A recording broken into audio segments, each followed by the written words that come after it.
જય જવાન જય કિસાન। હું છું આપણો એમકે ફાર્મર્સ ની આપણી યુટ્યુબ ચેનલ એમકે ફાર્મર્સ માં આપ સૌનું હાર્દિક સ્વાગત છે। મારી ક્વોલિફિકેશનની વાત કરી દઉં તો bachelor of rural study BRS મારી ક્વોલિફિકેશન છે। પશુઓમાં આવતા વિવિધ રોગોમાંથી એક રોગ એટલે કે મસ્ટાઇસિસ વિશે આપણે વાત કરવાના છીએ। તો વિડીયોમાં અંત સુધી જોડાયા રહેવા નમ્ર વિનંતી અને આપણી યુટ્યુબ ચેનલને લાઈક કરો, શેર કરો અને સબસ્ક્રાઇબ કરવાનું તો ભૂલશો જ નહીં। મસ્ટાઇસની વાત કરીએ તો તેને ગુજરાતીમાં મસ્ટાઇસને બાવલામાં સોજો આવવો, દૂધમાં ઝીણા ઝીણા ફીણના ફોદા, દૂધના ફોદા થઈ જવા વગેરેને મસ્ટાઇસ કહેવામાં આવે છે। મસ્ટાઇસના પ્રકારોની વાત કરીએ તો મસ્ટાઇસમાં પહેલો પ્રકાર છે સબ ક્લિનિકલ મસ્ટાઇસ અને બીજો પ્રકાર છે ક્લિનિકલ મસ્ટાઇસ। તો સબ ક્લિનિકલ મસ્ટાઇસના કોઈ પ્રકારના લક્ષણો જોવા મળતા નથી, પણ દૂધમાં જીવાણુઓની માત્રા જોવા મળે છે। ત્યારબાદ ક્લિનિકલ મસ્ટાઇસની વાત કરીએ તો ક્લિનિકલ મસ્ટાઇસને જુદા જુદા તેના લક્ષણો જોવા મળે છે, જેમ કે તેના દૂધમાં ફેરફાર થવો, બાવલામાં સોજો આવવો અથવા તો દુખાવો થવો વગેરે તેના લક્ષણો જોવા મળે છે।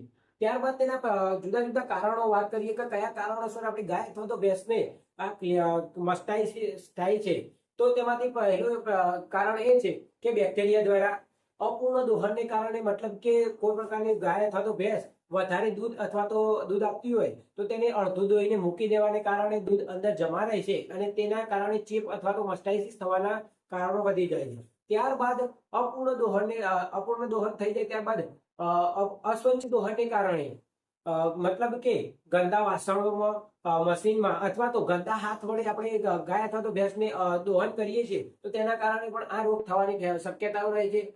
ત્રીજા નંબરનું કારણ જોઈએ તો તેના સ્તન, મતલબ કે તેના આંચળ અને બાવલામાં કોઈ પ્રકારના વાઢિયા અથવા તો બીજી કોઈ ઈજા હોવાને કારણે પણ મસ્ટાઇટિસ થઈ શકે છે અને તેને જુદા જુદા કારણોસર આ મસ્ટાઇટિસ થઈ શકે તો આપણે તે સાવચેતી રાખીએ અને સ્વચ્છ વાસણમાં, મશીન વડે અને સ્વચ્છ હાથ અથવા તો બીજા કોઈ સાધન વડે તેને દોહન કરીએ। મસ્ટાઇટિસના પ્રકારો અને તેના કારણોની વાત કરીએ। હવે તેના મસ્ટાઇટિસના લક્ષણોની વાત કરીએ તો જુદા જુદા લક્ષણોની વાત કરીએ। ચાલો હવે તો મસ્ટાઇટિસના જુદા જુદા લક્ષણોમાં સૌપ્રથમ લક્ષણ એ છે કે સ્તનગ્રંથિમાં સોજો આવવો, મતલબ કે બાવલામાં સોજો આવવો અને બાવલાનું ટેમ્પરેચર ગરમ થઈ જવું। ત્યારબાદ બીજા પ્રકારનું લક્ષણ એ છે કે દૂધમાં ફેરફાર થવો, મતલબ કે પાણી જેવું દૂધ આવવું, ત્યારબાદ પીળાશ પડતું દૂધ આવવું અથવા તો તેના દૂધમાં ફીણ અથવા તો લોહી આવવું વગેરે તેના લક્ષણો છે। દોહન સમયે ખૂબ જ તીવ્ર દુખાવો થવો અથવા તો દોહન ન કરવા દેવું વગેરે તેના લક્ષણો છે। ત્યારબાદ પશુની ભૂખમાં ઘટાડો થવો અને તેના શરીરનું ટેમ્પરેચર ખૂબ જ હાઈ થઈ જવું અને દૂધમાં છેલ્લું એક લક્ષણ એ છે કે દૂધમાં ખૂબ જ ઘટાડો થવો, જેના કારણે ખૂબ જ આર્થિક નુકસાન થાય છે। જેમ કે પશુ વધારે પ્રમાણમાં દૂધ આપતું હોય તો તેનું 50 થી 70% દૂધ થઈ જાય છે, જેના કારણે ખૂબ જ આર્થિક નુકસાન જોવા મળે છે। ત્યારબાદ દવાઓનો ખર્ચો અને બીજો ઘણો બધો ખર્ચો હોવાને કારણે પશુપાલકને મસ્ટાઇટિસના કારણે ખૂબ જ આર્થિક નુકસાન જોવા મળે છે। તો મસ્ટાઇટિસ થયો હોય તો સૌપ્રથમ તો પશુ ચિકિત્સકની સલાહ લેવી। ત્યારબાદ આપણે ઘરગથ્થુ ઉપચાર આપણા જોડે છે, તો હું તમને ઘરગથ્થુ ઉપચારમાં શું શું વસ્તુ લેવું અને ત્યારબાદ તેને કેટલા પ્રમાણમાં લેવું અને કઈ રીતના તેને પશુને ખવડાવવું અથવા તો તેના ઉપર વાપરવું એ હું તમને બતાવીશ, તો જોડે રહેજો।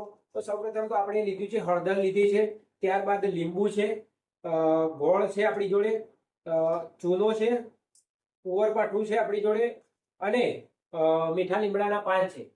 તો આપણે આ વસ્તુનો ઉપયોગ કરી અને જુદા લેપ બનાવીશું અને લેપ કઈ રીતના બનાવવું અને કેટલા પ્રમાણમાં વસ્તુ લેવું તે હું તમને કહીશ।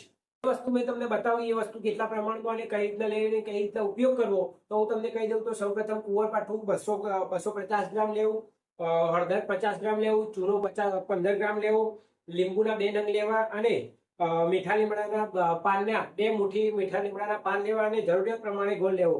આ કઈ વસ્તુને કઈ રીતના વાપરવું તો સૌપ્રથમ તો કુંવરપાઠું, હળદર અને જે ચૂનો હતો તેને ત્રણેયનું મિશ્રણ કરી અને લાલ કલરનો લેપ બનાવો અને તેને 150 થી 250 મિલી જેટલા પાણીમાં ઉમેરી અને દ્રાવણ બનાવવું અને ગાય અથવા તો ભેંસના બાવલાને એકદમ સાફ કરી તેના પર હળવા હાથે માલિશ કરવાથી તેમાં ફરક પડે છે। અને કેટલા દિવસ કરવું અને દિવસમાં કેટલી વખત કરવું તો સૌપ્રથમ તો દિવસમાં 10 વખત અને 5 દિવસ સુધી આ ઉપચારને કરતું રહેવાથી મસ્ટાઇટિસમાં ઘણો બધો ફરક જોવા મળે છે। ત્યારબાદ કરવાથી ખાસ કરીને ફાયદો જોવા મળે છે।